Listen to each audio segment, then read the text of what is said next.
Tansya na nila. Saan ito bababa?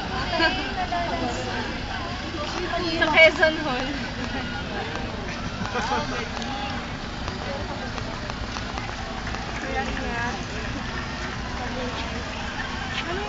Bakit hindi ako sa yun?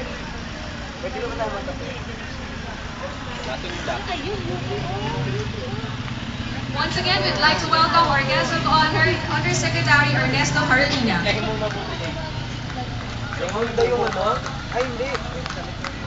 Brown sugar talaga. As you have been observing, you will be seeing the UP flag and the UP Vanguard flag carried by the Philippine Marine Corps Skydiving Exhibition.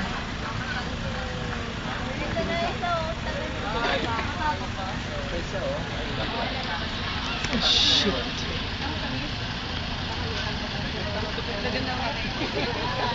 Kahit tawayo ko. Kopi ba ito ang ano? Kung may granules talaga. Bakit na titiro? Lalo na po. Short ka na ba?